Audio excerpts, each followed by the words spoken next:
seguinte, Gênesis capítulo 2, verso 4 em diante. Tem título aí na sua Bíblia? Sim ou não? Quem fala aí? Grita aí igual. Olha só, a origem da humanidade. Esta é a história das origens dos céus e da terra. No tempo que foram criados, quando o Senhor Deus fez a terra e os céus, ainda não tinha brotado nenhum arbusto no campo e nenhuma planta havia germinado, porque o Senhor Deus ainda não tinha feito chover sobre a terra, e também não havia homem para cultivar o solo. Todavia brotava a água da terra e irrigava toda a superfície do solo. Verso 7. Então o Senhor Deus formou o homem do pó da terra e soprou em suas narinas o fôlego de vida, e o homem se tornou um ser. Ora, o Senhor Deus tinha plantado um jardim na região do Éden, para os lados do leste, e ali colocou o homem que formara. Então o Senhor Deus fez nascer do solo todo tipo de árvores agradáveis aos olhos e boas para o alimento. E no meio do jardim estavam a árvore da vida e a árvore do conhecimento do bem e do mal. No Éden nascia um rio que irrigava o jardim, e depois se desviava em quatro. O nome do primeiro é Pison. Ele percorre toda a terra de Ávila, onde existe ouro. O ouro daquela terra é excelente. Lá também existe o bidélio e a pedra de ônix. O segundo que percorre toda a terra é de Cush, e é o Gion. O terceiro que corre pelo lado leste da Assíria, e é o Tigre. E o quarto é o rio Eufrates. O Senhor Deus colocou o homem no jardim do Éden para cuidar dele e cultivá-lo.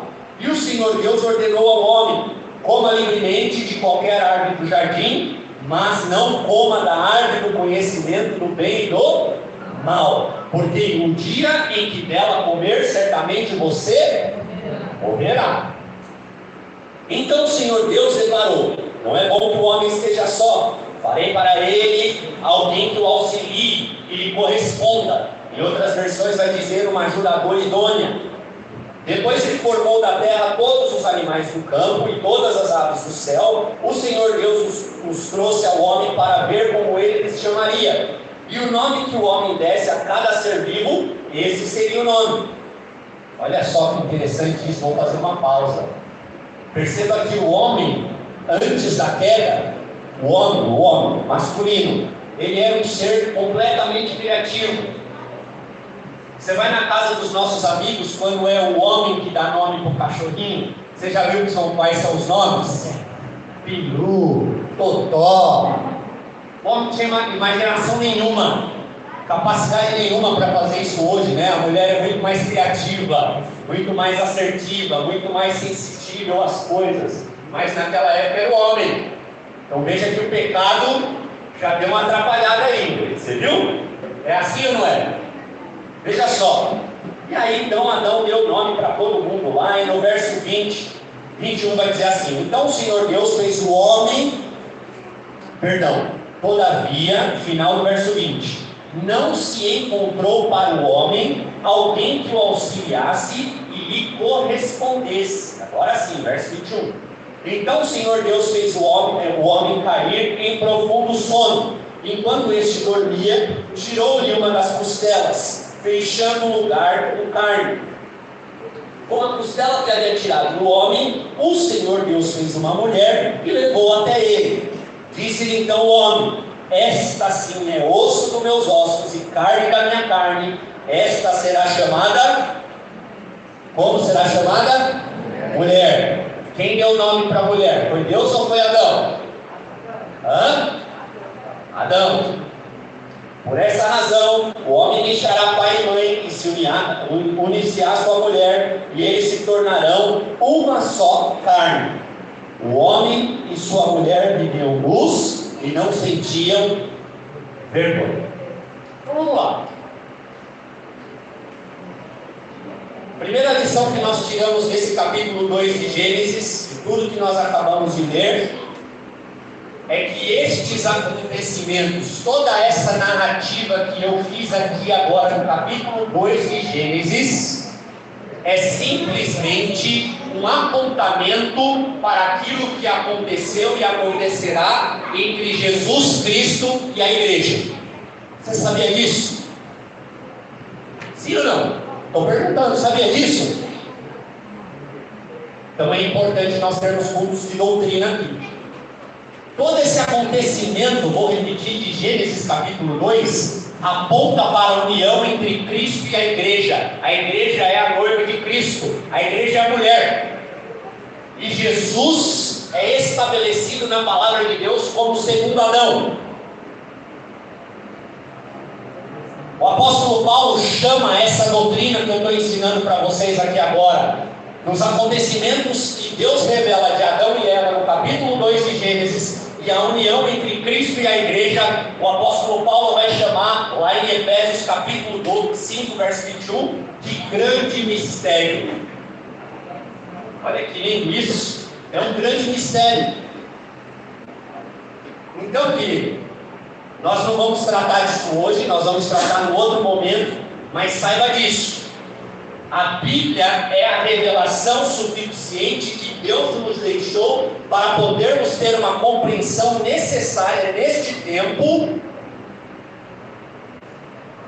de quem Ele é e do seu plano para nós, enquanto nós vivemos aqui nessa terra. O apóstolo Paulo vai dizer que nesses dias, enquanto nós estamos aqui nessa carne, nós compreendemos a Jesus e compreendemos as Escrituras em parte. Mas um dia nós vamos compreender tudo, porque nós veremos Jesus face a face. Agora nós vemos em parte, mas um dia nós veremos face a face. E muitos vão dizer que isso é galardão. O galardão vem através da compreensão que você tem de Cristo. Mas enquanto nós estamos aqui, nós devemos buscar conhecimento, profundo conhecimento da palavra de Deus, para saber aquilo que Ele tem reservado para nós. Sendo assim, é parte da nossa missão compreender as Escrituras de forma plena e profunda. Quando nós lemos a história das origens, nós somos levados a entender que essas coisas aconteceram numa sequência cronológica simples e extremamente rápida. Não é assim? A gente leu aqui em menos de um minuto. E a nossa cabeça, sem compreensão limitada, sem iluminação do Espírito, ela entende que essas coisas ocorreram assim. Talvez em meia hora, talvez em 45 minutos. Deus foi lá, criou, formou o homem, depois fez ele dormir, puxou a costela de Adão, fez a mulher, o homem deu o nome para a mulher e os dois se uniram. Você já leu esse capítulo e tem essa compreensão? Será que isso acontece com você agora? Muito provavelmente sim. Por que eu estou dizendo isso para vocês? Eu dou aula de doutrina bíblica e teologia desde 2011. E na grande maioria das turmas que eu tive, turmas acima de 100 pessoas, a compreensão delas era exatamente essa, Gabriel, que a cronologia se dava assim. Então nós precisamos nos aprofundar nas Escrituras para entender o propósito de Deus para nós.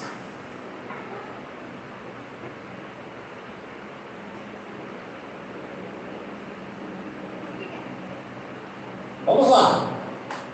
Primeira coisa, quem escreveu o livro das origens? Quem escreveu esse livro aqui de Gênesis, Rafael? Olha que boa pergunta. Está vendo o silêncio? Quem escreveu esse livro chama-se Moisés. Moisés é o autor tanto desse livro da Origens, que é um livro de Gênesis, irmã Terezinha, quanto de todo o Pentateuco. Então, Êxodo, Números, Levítico e Deuteronômio. Então, esses 5 livros chamam-se Pentateuco.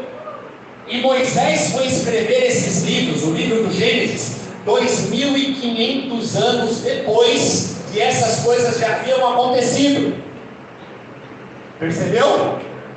Está abrindo sua mente aí? Como é que Moisés escreveu? Primeira coisa, nós precisamos saber disso. Deus tem um propósito na vida de cada um. Deus tem um propósito na sua vida. Diz para a pessoa aí do seu lado: Deus tem propósito na sua vida, Deus tem propósito na sua história, Deus tem propósito nos teus testemunhos. Querido, Moisés nasceu em um momento onde o faraó mandou matar todos os primogênitos daquela época. E a sua mãe então esconde Moisés. Quando ele chega no momento da sua vida, ele é colocado no cesto no rio. Sua irmã Miriam o acompanha e ele vai dar lá na irmã do faraó. E ela então vê aquele menino, porque a Bíblia diz que Moisés era formoso demais. E então ela pega aquele menino e adota.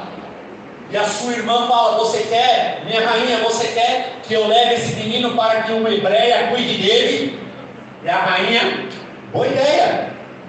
A princesa, perdão, boa ideia. Então cria o seu filho Moisés, amamenta ele. Quando ele se torna um menino, ele volta para o palácio. E Moisés é instruído em toda a cultura dos egípcios. E você sabia que as escritas dos egípcios eram feitas pelos juncos que nasciam e cresciam na margem do rio Nilo? Então aqueles juncos eram expostos e abertos e eles se tornavam papiros. E Moisés só pôde escrever as suas leis em todo o Pentateuco porque ele era letrado na arte dos egípcios de escrever. Olha o propósito. Se nada disso tivesse acontecido na vida de Moisés, ele ia conseguir escrever? Moisés falava mais que um idioma. E ele escrevia muito bem. Por isso que ele escreveu tanto o Pentateuco como vários outros salmos. Salmo de Moisés, Salmo 51. São vários salmos. Não vou falar aqui, mas são vários salmos. Então, Deus tem propósito. Só que Moisés vai escrever 2.500 anos depois, aproximadamente, de que Adão e Eva caíram. Ah, Dodô, mas como você chegou nesse número aí? Você vai fazendo a contagem dos anos. Porque a Bíblia vai falando quantos anos viveram Adão, quantos anos viveu Caim. Caim não é contado da descendência, mas Sete, Enoque, Noé, e assim por diante. Aí vem Abraão, aí vem Isaac, aí vem Jacó, aí vem as 12 tribos de Israel. E depois que as 12 tribos de Israel vivem, José era governador de Egito. E aí as gerações futuras vão passando. Aquele faraó não conhece mais quem era José, e ele manda escravizar o povo hebreu. E eles ficam 400 anos aprisionados no Egito. Para aí então Deus chamar aquele menino que tinha sido colocado no rio chamado Moisés. Olha que bênção isso. E assim como Deus narra para Moisés todos os 10 mandamentos e toda a lei que é dada para o seu povo de Israel, Deus dá para ele a revelação. Mas que tipo de revelação? Como é que Deus revela para Moisés essas questões? Ele revela de forma suficiente para 2023 anos depois eu e você compreendermos. Quantos tem filhos pequenos aqui? Num determinado momento da sua vida, seu filho vai perguntar para você assim: papai, como é que eu vim ao mundo? É assim ou não é? Você já tem filho crescido. Ele vai perguntar para você: como é que eu vim ao mundo? O que você vai falar para o seu filho? Filho, vem cá, precioso. Vou dizer para você assim: papai e mamãe ligaram para a cegonha. O que eu quero dizer aqui? Você não vai contar os detalhes para o seu filho. Olha, numa noite de luar, nós fomos lá para aquele lugar, Monte Verde. Ali o Senhor foi generoso. E aconteceu então que, mediante um bom vinho, você vai contar assim para o seu filho os detalhes? Sim ou não? Por quê? Porque ele não tem capacidade para compreender. Então nós contamos uma história para os nossos filhos de uma forma que ele compreenda. Não estou falando aqui que Deus inventou a história, ok? Não me entenda mal. Deus só passou a compreensão de uma forma que nós entendêssemos. Uma forma que Moisés, que vivia naquele tempo, entendesse. A Bíblia está repleta de recursos linguísticos e alegóricos. A Bíblia é cheia de figuras de linguagem. Por isso que muitos de nós, e você é assim também, quando você vai ler Apocalipse, você lê o que você está entendendo? Sim ou não? Não. Não entende mesmo, é difícil. Apocalipse você tem que ler por blocos, você sabia? Porque ele vem e volta, a cronologia está em forma errada na Bíblia. Quem montou, quando montou-se o canon, montou de forma errada. Não tem cronologia nos fatos. E Deus já fez assim mesmo, é para a gente estudar, para a gente buscar. Então, existem muitas alegorias na palavra de Deus. Não vou citar nenhuma aqui agora, mas, por exemplo, lá em capítulo 11 de Apocalipse, vai falar sobre uma mulher que tem uma lua na sua cabeça, um sol nos seus pés, e aí ela tem uma coroa e tem estrelas. Tudo isso são simbologias. Por exemplo, simbologias que são básicas. Toda vez que você ouvir falar de mar, falando-se de escatologia, mar representa nações. Diferentes tipos de nacionalidades. Você sabia disso? Todas as vezes que a Bíblia trata de estátua, fazendo uma alusão à visão que Daniel teve no capítulo 2, 7 e 9 de Daniel, trata-se do anticristo. A estátua é a figura do anticristo. Então tem algumas simbologias que são assim. 7 é o número da perfeição. E assim por diante. Por isso que são as 7 igrejas, os 7 castiçais. Está pegando? A Bíblia é cheia de alegorias. Por isso que nós precisamos entender as doutrinas. Então, vamos entrar no texto aqui para entender. Primeira coisa, volta aí um pouquinho. Estão me acompanhando? Gênesis capítulo 1, do verso 1 ao 4.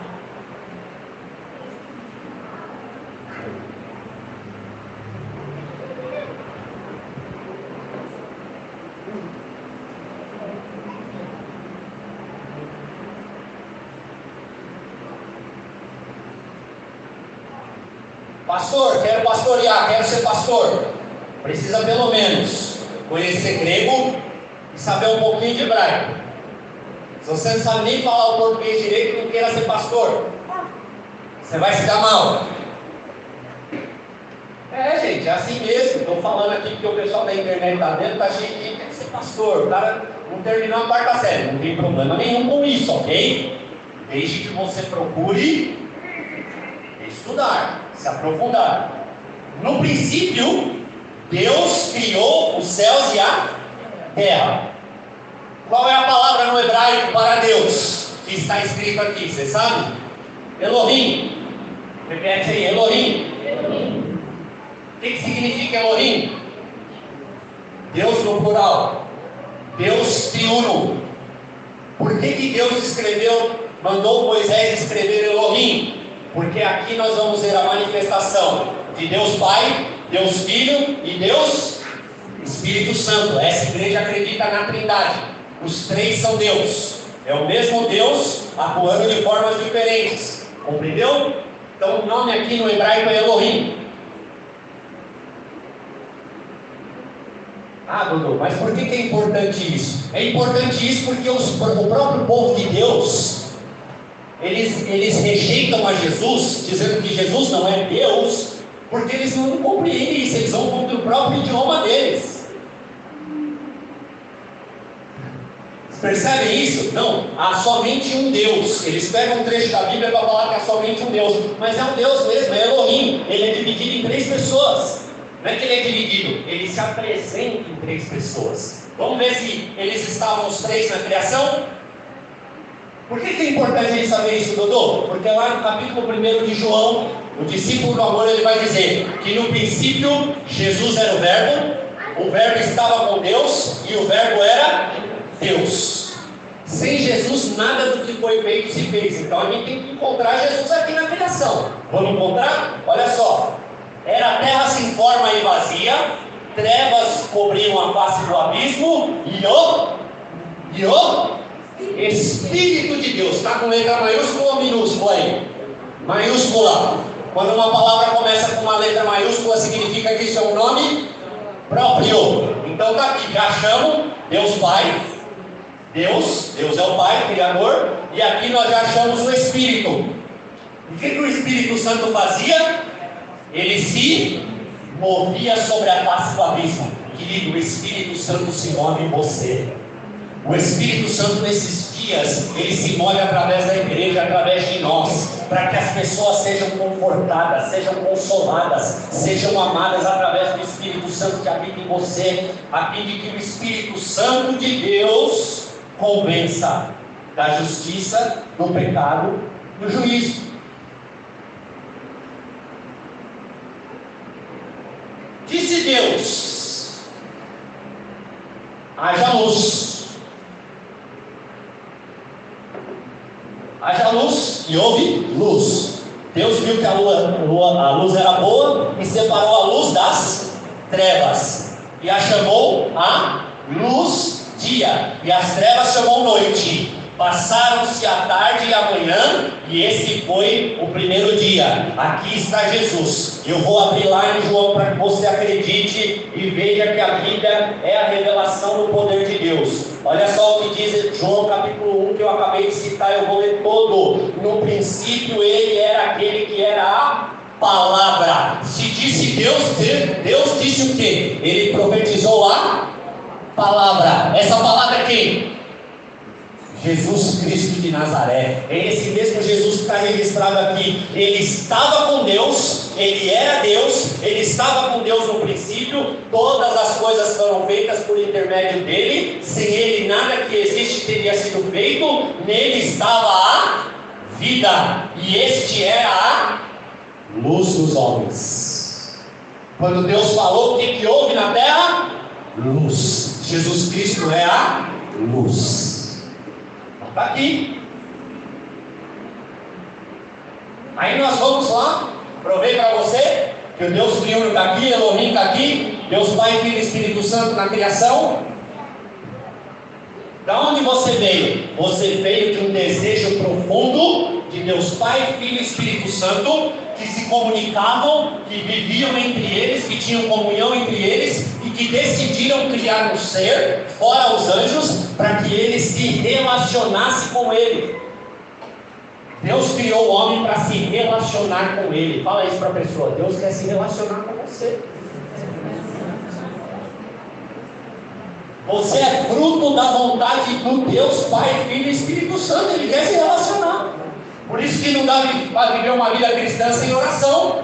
Por isso que não dá para viver uma vida cristã sem leitura da palavra de Deus. Por isso que não dá para viver uma vida cristã sem adorar e louvar a Deus. Por isso que não dá para viver uma vida cristã fora da igreja. Porque a igreja é o corpo de Cristo. E lá em Efésios 5 está falando que isso é um grande mistério. Ele é o cabeça e nós somos o corpo. Não dá para viver fora da igreja. E lá no verso 26, 30, Deus dá a identidade do homem. Já entendeu por que nós somos criados? A vontade de Deus se relacionar com um ser homem. E aí ele nos dá a identidade. Verso 26, 27, 28. Olha aí, Gênesis capítulo 1, verso 26, 27 e 28. E disse Deus, como é que ele falou? Eu vou fazer o homem. Como está o verbo? Façamos o homem a nossa imagem e semelhança. E tenha ele domínio sobre as aves dos céus, sobre os peixes do mar, sobre os animais da terra, sobre os répteis e todos os seres que rastejam sobre a terra. E olha lá, ele vai continuar dizendo. Deixa eu voltar aqui para Gênesis capítulo 1. Tenha ele domínio sobre todas essas coisas. E Deus dá um outro mandamento para o homem. Olha lá.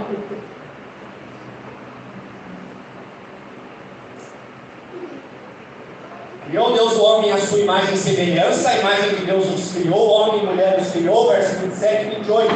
E Deus os abençoou e lhes disse: sejam fecundos, multiplicai-vos, enchei a terra e governai-a. Presta atenção nisso, porque isso aqui é chato. Debaixo de quem está o domínio da terra? Aqui, em Gênesis. Com quem Deus estava falando? Pergunta simples, com quem Deus estava falando? Eva já tinha sido criada aqui? Não. Não tinha ainda. A gente não viu Eva sendo criada aqui. Estamos no capítulo 1. Eva só vai ser criada lá no capítulo 2. A mulher. O nome dela não era Eva ainda. Deus só dá o domínio da terra, a chave da terra, os reinos da terra para o homem, para Adão. Adão tinha domínio sobre toda a terra. Está aqui. Deus o abençoou e lhe disse: seja fecundo, multiplique-se, sujeite a terra e governe. Deus deu o governo da terra para o homem. Olha só que maravilhoso isso. E aí a gente vai entender algumas coisas.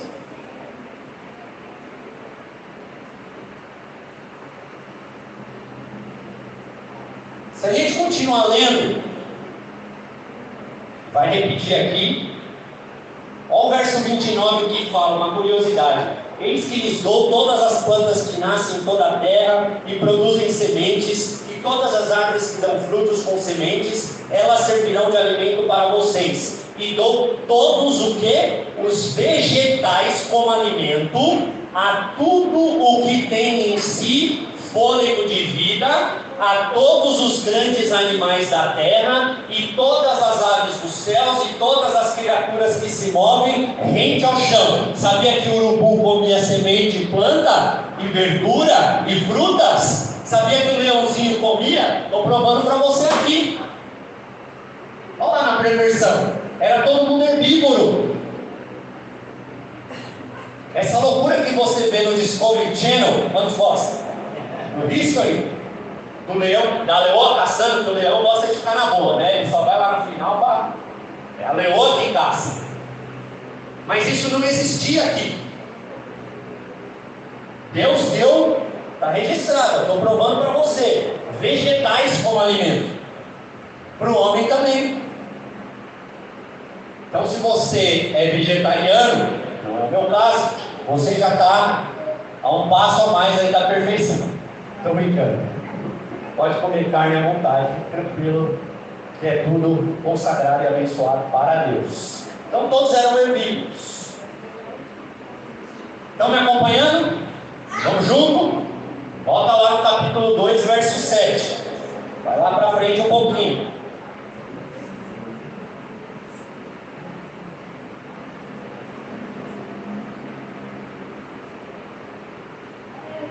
Então o Senhor Deus formou o homem do pó da terra e soprou em suas narinas o fôlego de vida, e o homem se tornou um ser vivente.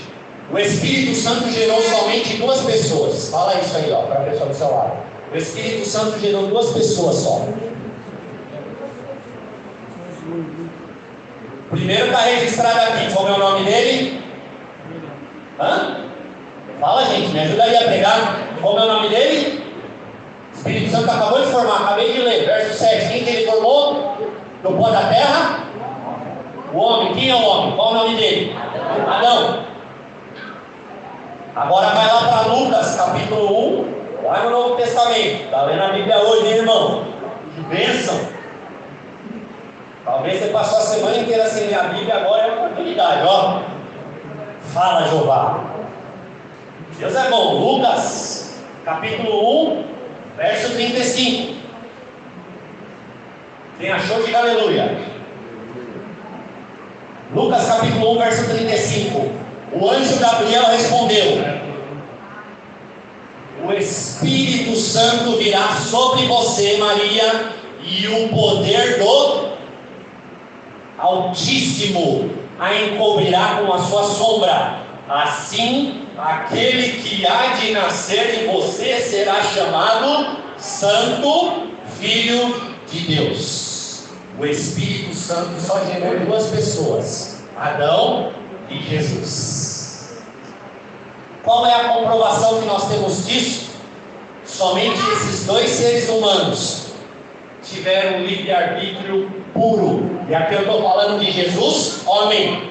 Não confunda Jesus, Deus. Jesus, homem. Adão foi criado pelo Espírito Santo, e Jesus, que é o último Adão, foi criado pelo Espírito Santo. Isso quer dizer o quê? Que eles não vieram de reprodução humana. eles não nasceram com DNA pecaminoso. E isso dá tanto a Adão, que falhou, e nós vamos ver, quanto a Jesus, que venceu em todas as coisas, o poder de escolha livre, sem influência de pecado, sem influência da maldade. Olha que maravilhoso isso.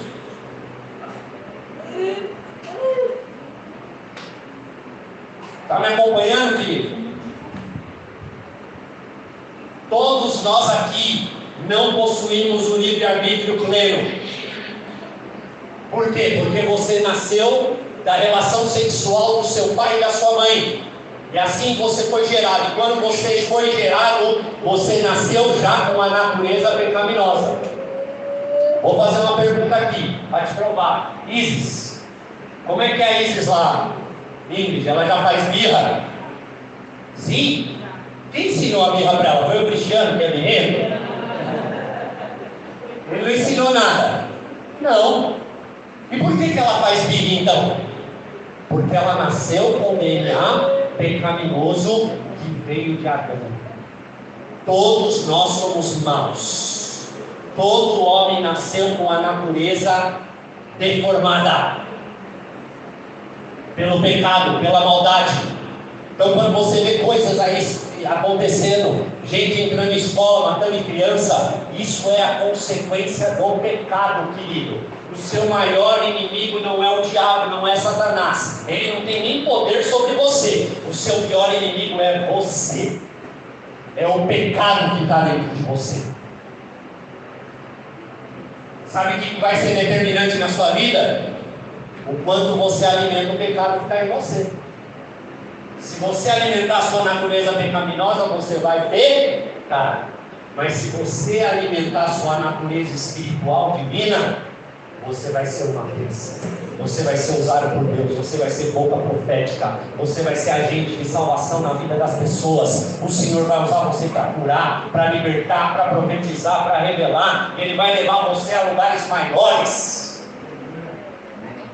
É disso que nós precisamos. Veja que quando Adão é criado pelo Espírito Santo, pelo sopro divino, é dado a ele uma ordem. Qual foi dada a ordem para Adão? Verso 15 ao verso 18 do capítulo 2 de Gênesis. Olha lá.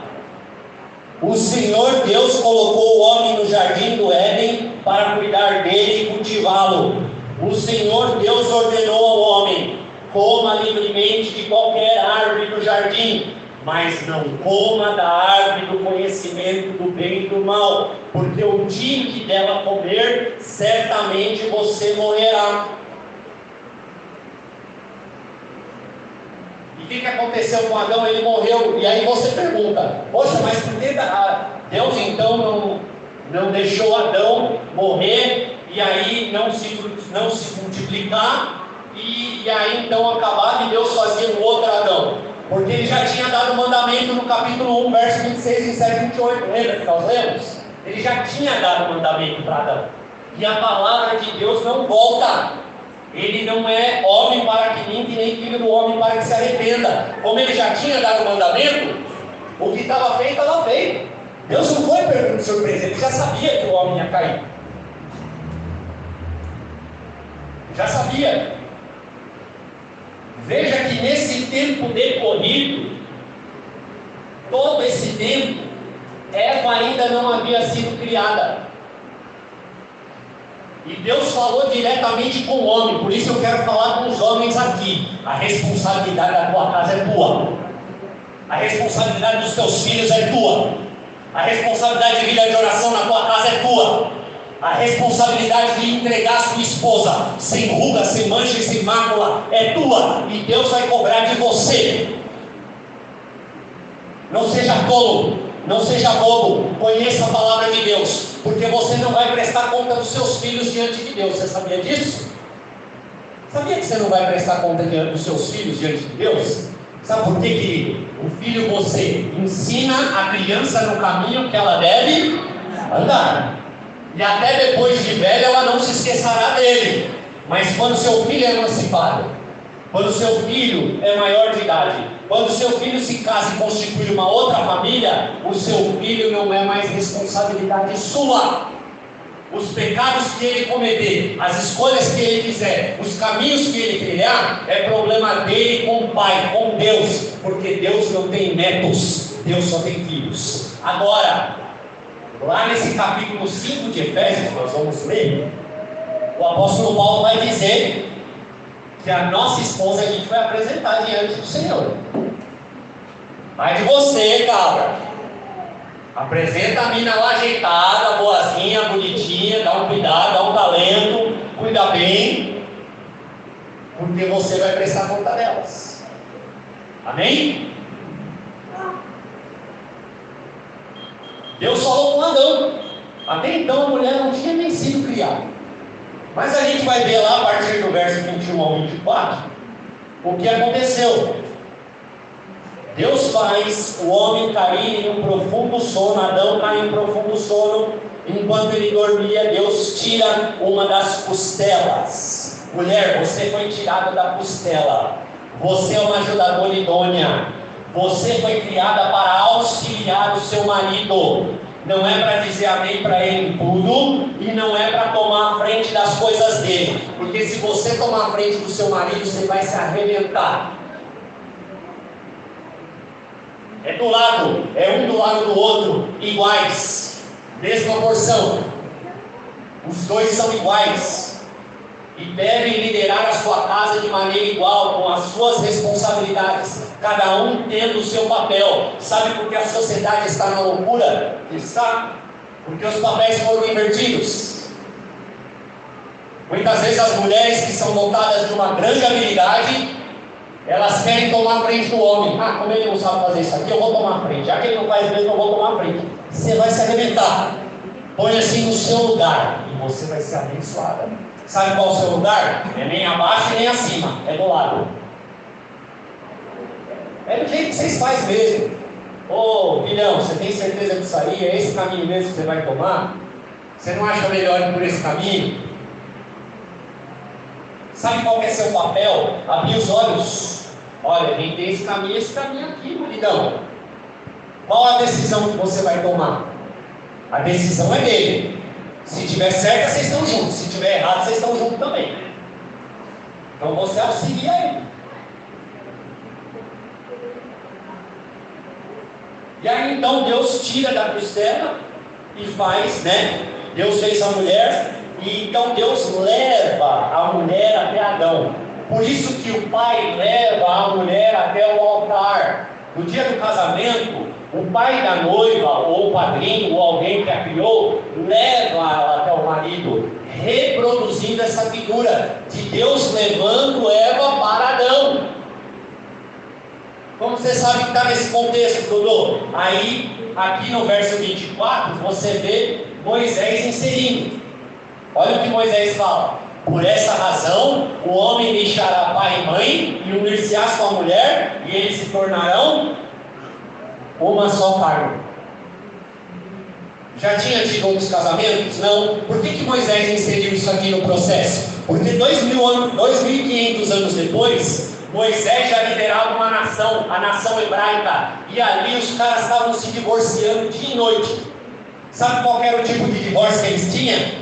O cara chegava, ele já estava de saco cheio da mulher dele, sabe o que ele fazia? Ele provava o tempero da comida. Esse tempero não está bom assim não, mulher. Divórcio. Vocês sabiam que era assim? Dava a carta de divórcio para ela. Eles tinham várias mulheres. E olha que a mulher judia, hebraica e judia, era uma das mulheres mais conceituadas entre os homens, hein? Porque se você pega a Grécia Antiga e a Roma, a mulher era menos que lixo. Essa sociedade bem evoluídazinha aí, que a nova geração de líderes mundiais querem implantar, agora, vê como que era a figura da mulher lá na Roma Antiga. Que eles dizem que era uma civilização boa, democrática, maravilhosa. Vai ver como a mulher era tratada lá. Era só um objeto sexual. Já não era assim entre o povo de Deus lá atrás. Então Moisés coloca isso aqui porque existe uma revelação maior. Ele estava ensinando o povo: ó, o que vocês estão fazendo está errado. Eu não estou aqui trazendo peso sobre ninguém que casou de novo, tá, gente?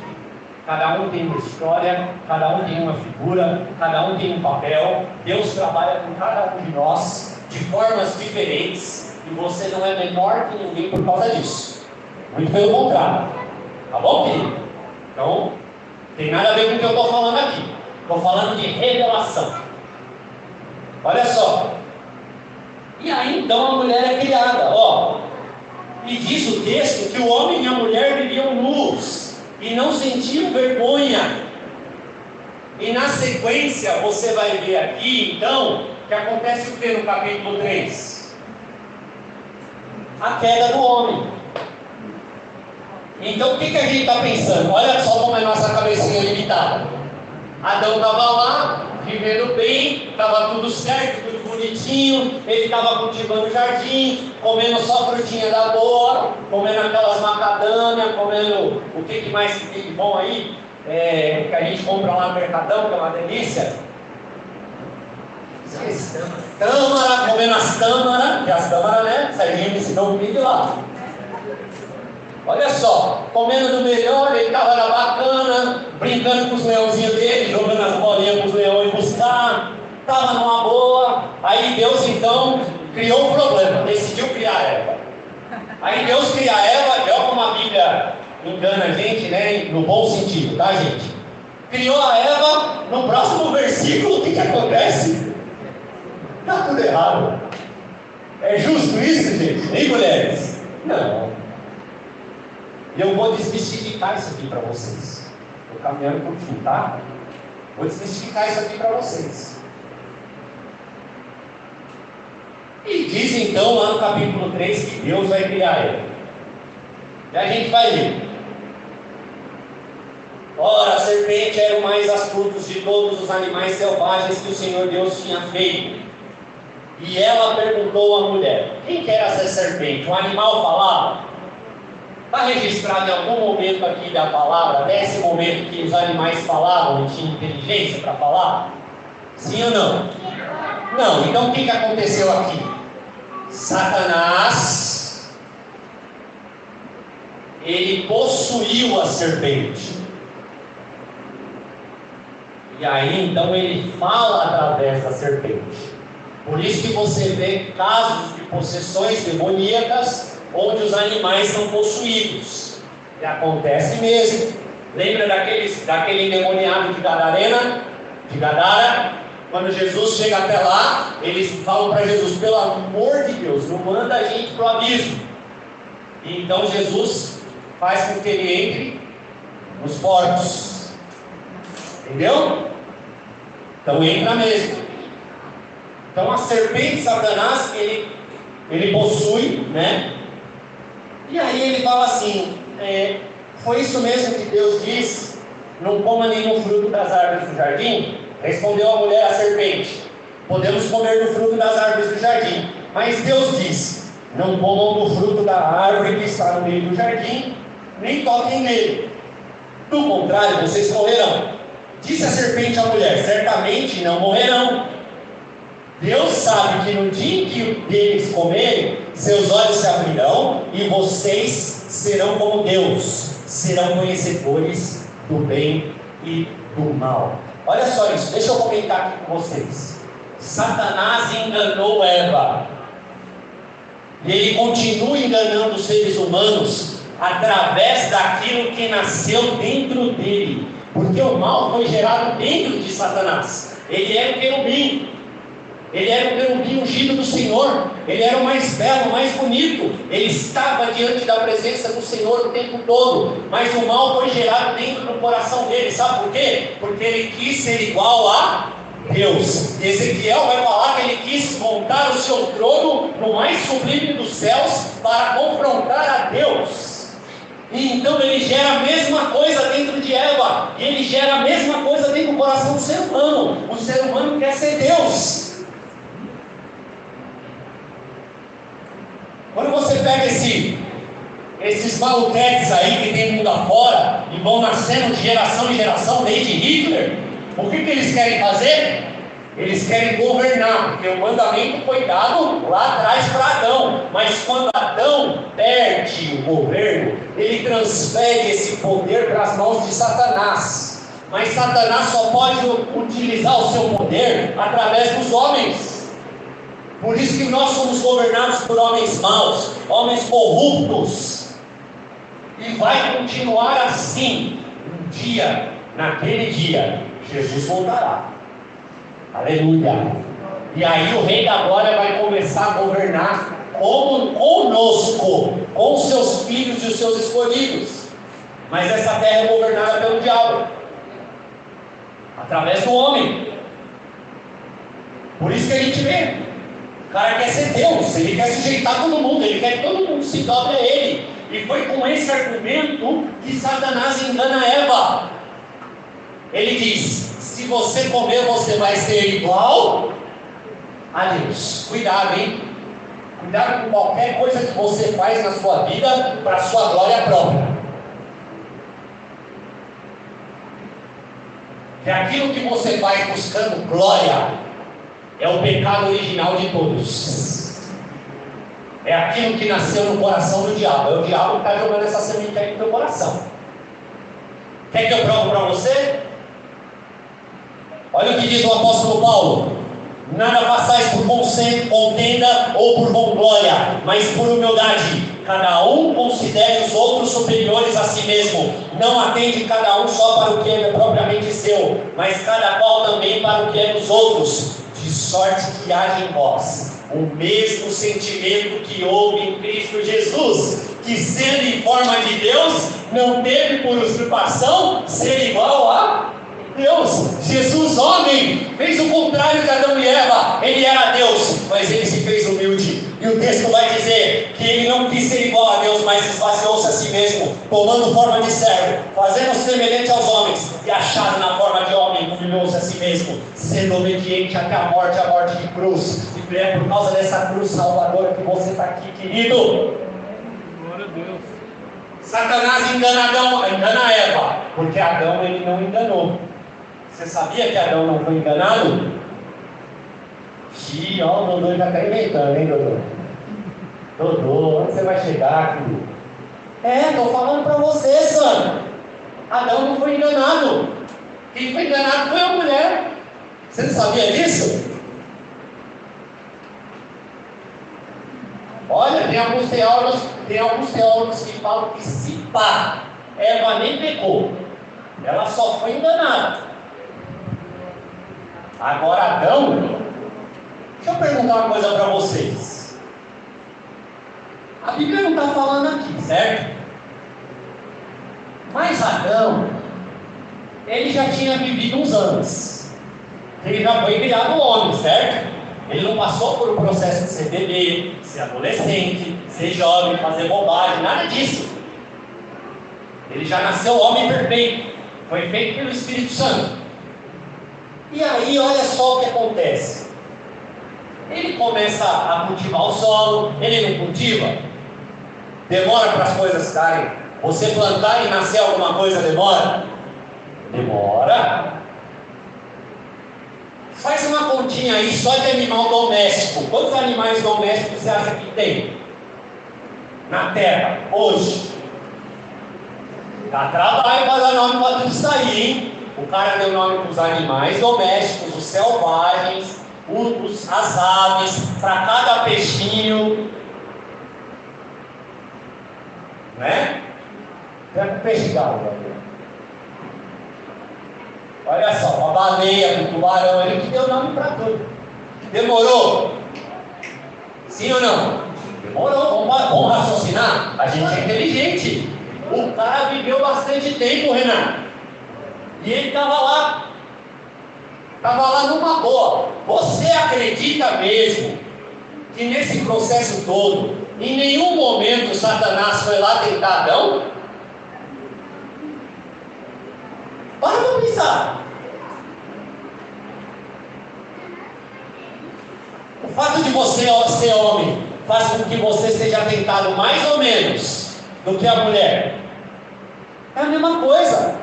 Tanto é assim que lá em capítulo 4 de Mateus, quando Jesus estava lá no deserto 40 dias e 40 noites, o que o diabo foi fazer com ele? Se Jesus foi tentado, você acha que Adão não foi? Adão foi tentado, querido, mas ele já tinha dado um balão no diabo. Para de sair, cara. Sai dessa. Deus falou que não é que eu comi, eu estou aqui garantido. Você acha que eu vou comer isso aí para quê? Isso é bom? Estou aqui firmeza, está tranquilo. E Adão estava lá vivendo, mas Satanás vem e engana Eva. E aí o texto, ele é muito simples, não é? Lembra da historinha de como você foi feito? Adão simplifica lá, no capítulo 3, no verso 6. Quando a mulher viu que a árvore parecia agradável ao paladar, era atraente aos olhos, e além disso desejável para ela obter discernimento, tomou do seu fruto, vírgula, comeu e deu ao seu marido, que comeu também. Você acha que foi assim? Ela foi lá, comeu, os dois estavam ouvindo, ela pegou, tá aí, Adãozão, come aí, ele foi lá e comeu.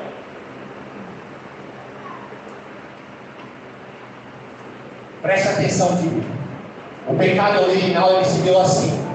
Quando Adão, quando Eva estava ali só, ela é enganada pela serpente. Ela come. Quando ela chega na presença de Adão, Adão olha para ela e vê que ela caiu. Ele vê que ela comeu. Quando ela oferece aquele fruto para ele, aquele homem perfeito, aquele homem que tinha um livre-arbítrio total igual ao de Jesus, aquele homem que havia recebido o mandamento de Deus: não coma, porque se você comer você vai morrer. Ele olha para aquela preciosidade que Deus tinha dado para ele, ele olha para aquela mulher linda, maravilhosa, e na cabeça dele vem o seguinte: agora eu vou perder minha mulher. Agora tudo que eu tinha de melhor na minha vida eu vou perder. Deus fez essa mulher para mim, ela é maravilhosa, ela é carne da minha carne, ossos dos meus ossos. O que eu vou fazer? De um lado eu perco a mulher, do outro eu pego contra Deus. Sabe o que ele fez? Optou pela mulher. E aí nasce algo maldito chamado humanismo. O homem como centro do universo. O homem deixando Deus, o Criador, de lado para se tornar o centro do universo. Adão pecou porque ele sabia, e ele fez de forma revelada, ele fez de forma explícita, ele optou, ele quis. Ele sabia que Deus era poderoso, então para que se Eva ficasse ali e morresse, então ele fizesse outra mulher para ele. Claro que ele sabia, mas ele não quis, ele queria Eva. Ele optou por Eva. Dodô, como você prova que está escrito aí? Como é que você prova o que você está falando? Abre tua Bíblia aí em 1 Timóteo, capítulo 2. Ó, estou só dando uma introdução, hein? Imagina esse curso aí, hein? Está vindo pela frente em Origens. Interessou? Foi bênção lá, Sérgio e Carla? Valeu a pena? Olha só. E aí, a gente vai... precisa entender essas coisas. O apóstolo Paulo vai falar algo aqui que muitos interpretam como algo machista, mas não é isso. Eu não vou falar disso agora, mas eu quero ler o texto com você. 1 Timóteo, capítulo 2.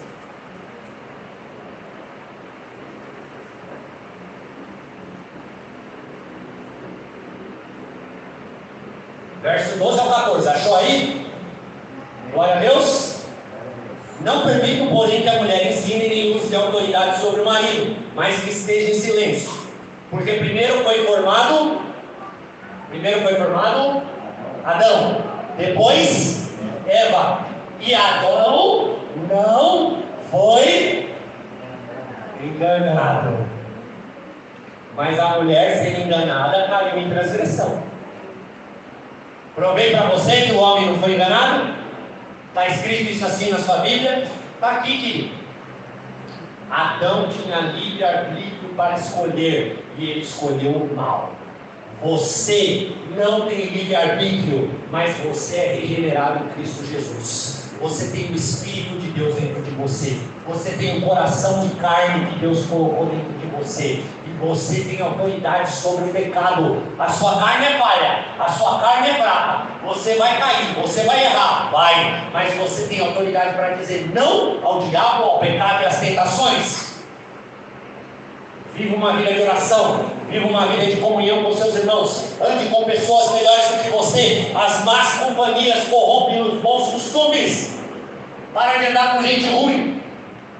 Para de ouvir pastor que fala assim: não, querido, está tudo bem, a gente é assim mesmo, a gente falha mesmo, a gente erra mesmo.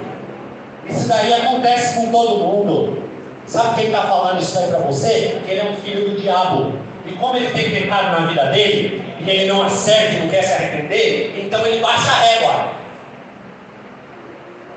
Não baixa a régua não, que a sua régua seja uma régua alta como a de Jesus Cristo, em nome de Jesus. Que você ande nessa terra fazendo bem, que você ande nessa terra na autoridade do Espírito, curando as pessoas, abençoando a sua casa, levando a preciosa semente, para que em ti sejam benditas todas as famílias da terra. Olha os primeiros frutos, estou caminhando para o fim. Os primeiros frutos, Adão decidiu se rebelar contra Deus. E olha como são os primeiros frutos do pecado. Veja assim, a consequência do pecado. Verso 8 e verso 13. Deus vai até eles, né? E aí diz o seguinte: ouvindo o homem e sua mulher os passos do Senhor Deus que andava pelo jardim quando soprava a brisa do dia, esconderam-se da presença do Senhor Deus entre as árvores do jardim. Mas o Senhor Deus chamou quem? Ó quem ele chamou.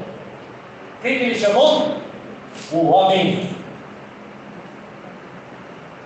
O negócio é com você, filhão. Segura aí, aperta aí o cinto que o negócio é com você, hein? Chamou o homem. E aí olha o que aconteceu. Onde você está? Ouvi teus passos no jardim e fiquei com medo, porque estava nu, por isso me escondi. E Deus perguntou: quem disse que você estava nu? Você comeu o fruto da árvore da qual eu proibi comer? Disse o homem: foi a mulher que me deste por companheira, que me deu o fruto da árvore e eu comi.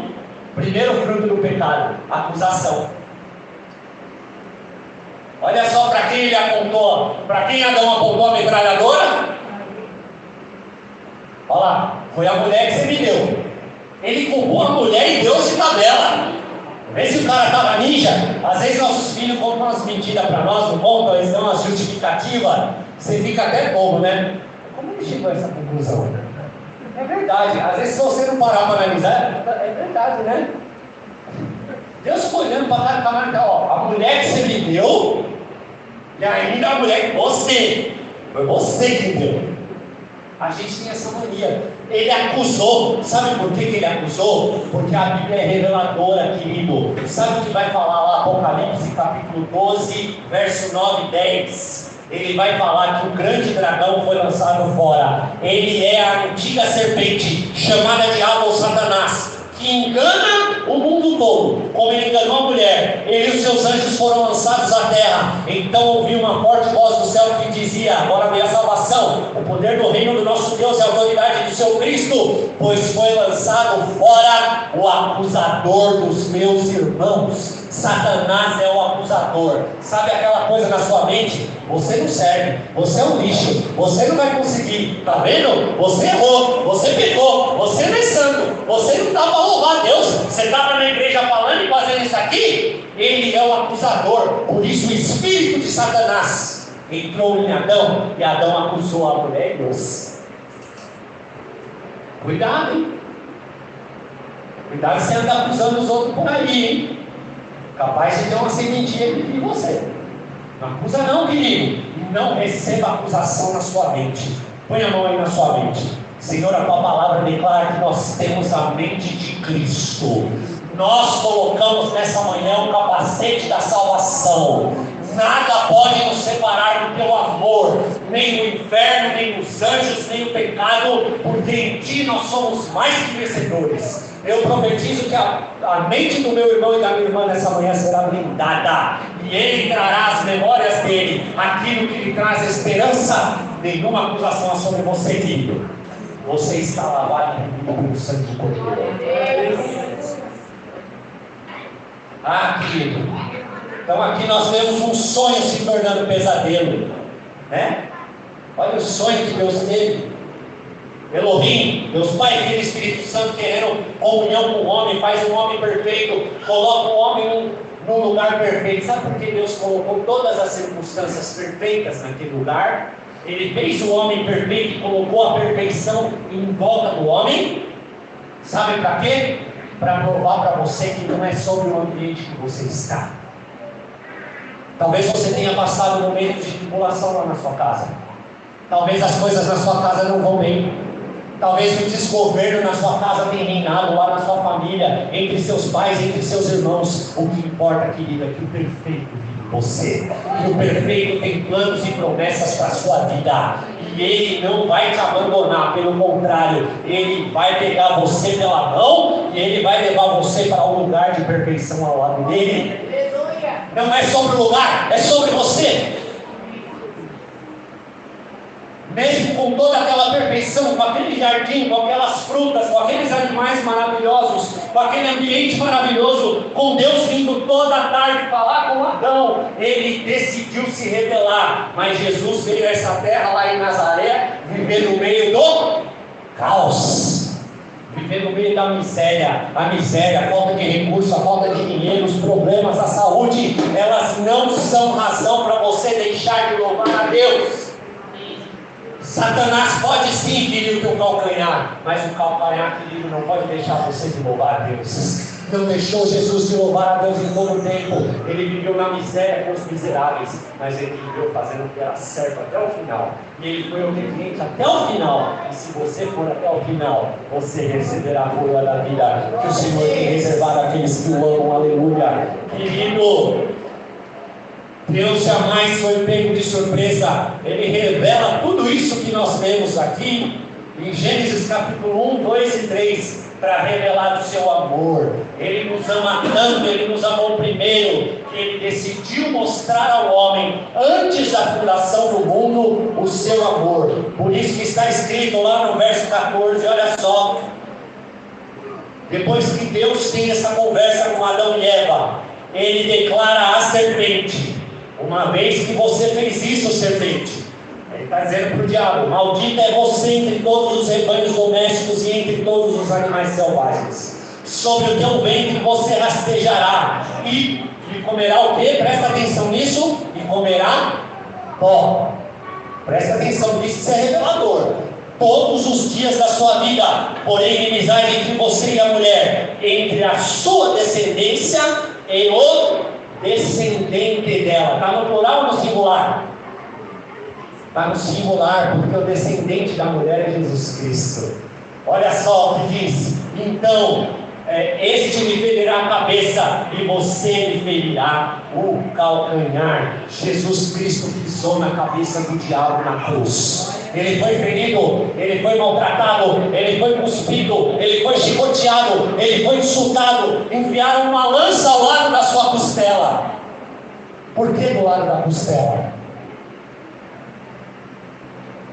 E ele foi morto. Então Satanás achou que tinha vencido, mas o leão da tribo de Judá rugiu. Ele ressuscitou, ele esmagou a cabeça da serpente, querido.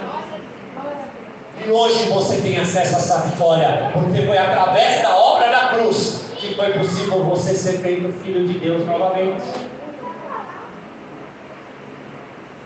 Hoje quem governa o mundo é Satanás, mas os filhos de Deus estão aqui para fazer frente. Por isso que a palavra de Deus declara que a geração toda a terra geme, esperando a manifestação dos filhos de Deus. Não é ruim ser governado pelo filho do diabo? A gente é prova disso. Querido, aqueles que estão em Cristo Jesus não são mais pó. Vou repetir para você.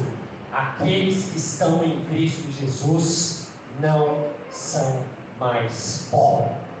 Deus deu uma sentença sobre Adão: você vai voltar para o pó. Do pó você foi formado e do pó você vai retornar. De que se alimenta mesmo a Satanás, a serpente? Do pó. Você acha que isso está aqui de graça? Está cheio de gente morrendo hoje aqui e indo para o inferno. O inferno é real. O inferno existe. Para lá vão todas as criaturas que não receberam o Senhor Jesus como Senhor e Salvador da sua vida. Quem disse isso, então? Dodô, é a palavra que não vai ser atualizada por homem nenhum. Está escrito aqui. Mas eu disse para você e reafirmo: os filhos de Deus, os nascidos de novo, os regenerados, eles não são mais pó, porque naquele dia, naquele capítulo 11 de João, quando Lázaro estava morto, Deus vira para Maria e fala: eu sou a ressurreição e a vida, aquele que crê em mim, ainda que esteja morto, viverá, e aquele que crê em mim não morrerá eternamente, mas eu ressuscitarei. Você crê nisso, querido? Então aplauda a porta, Jesus.